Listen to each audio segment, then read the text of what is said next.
বস কোন বস এই চহৰত আমাৰ দৰে যিমান কিন্নৰ আছো সকলোৰে তেওঁই বস কোন তেওঁ নাম কি ক'ত আছে তেওঁ সৌৱা আহিছে চোৱা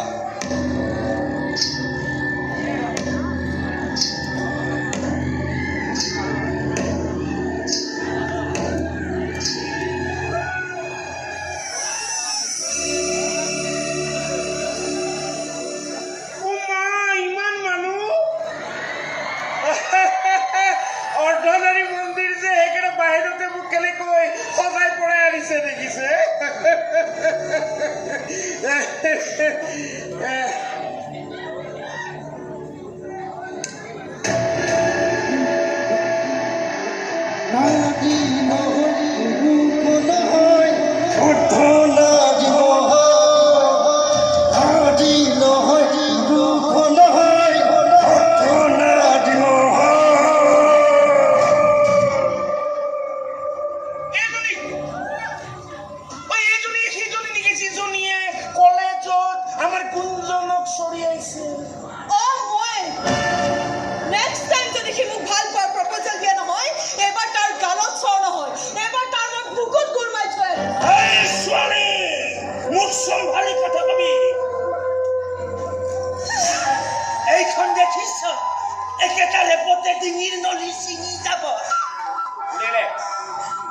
Relax.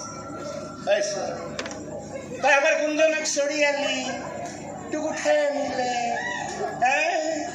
এবার যদি তুই তাক ঘুরিয়ে বলে যাও তুই একেবারে উঠাইনি তুই খেয়ে করি পেলাম মানুষ কিন্তু মই বৰ ভাল নহয় মোৰ কাম কাজ বিলাকো ভাল নহয় সেইকাৰণে কৈছো গুঞ্জনে তোক ভাল পোৱাৰ প্ৰস্তাৱ দিছে তই তাৰ প্ৰস্তাৱ গ্ৰহণ কৰ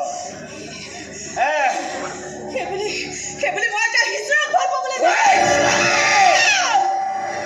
আমাৰ গুঞ্জন হিজৰা নহয়তো আমাৰ গুঞ্জন হিজৰা নহয়তো কথা বতৰা খোজ কাটল লেডিজৰ দৰে হ'লেই সকলো পুৰুষ কিন্নৰ নহয়তো যেনেকে আমাৰ গুঞ্জন নহয় গুঞ্জন গুঞ্জন গুঞ্জন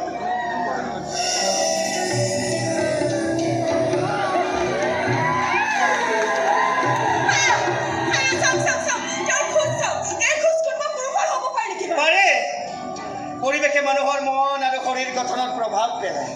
আৰু মই জনা হোৱাৰে পৰা এওঁলোকৰ দৰে কিন্নৰৰ সান্নিধ্যতে ডাঙৰ হৈছোঁ গতিকে পাৰে আৰু মোৰ মাত কথাও এওঁলোকৰ মাততে আৰম্ভ হৈছিল নহয় জানো গতিকে পাৰে আৰু তুমি মোক চৰ মাৰিলে তোমাৰ প্ৰতি কিন্তু মোৰ ভাল পা কৰি আছা কৈছোঁ তাৰমানে তই মোক কৃষ্ণৰ কাষলৈকেহে আনিম আৰু চাবা তোমাকে মই বিয়াও পাতি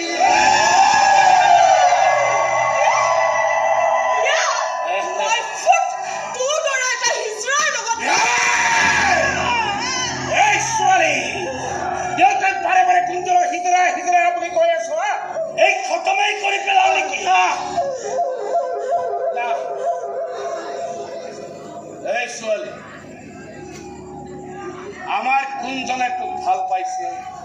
তই তাৰ ভাল পোৱা তহঁতৰ সাহস দেখিছো কম নহয় কি বুলি ভাবিছ মই এজন পুলিচ বিষয়াৰ জীয়েক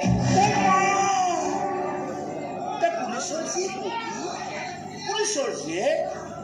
কি নাম তোৰ পুলিচ বাপেৰ নামটো কি ভাস্কৰ লহকৰ ভাস্কৰ লহকৰ ভাস্কৰ লহকৰ আচ্ছা তোৰ মাৰ নাম তো পাৰুল লহকৰ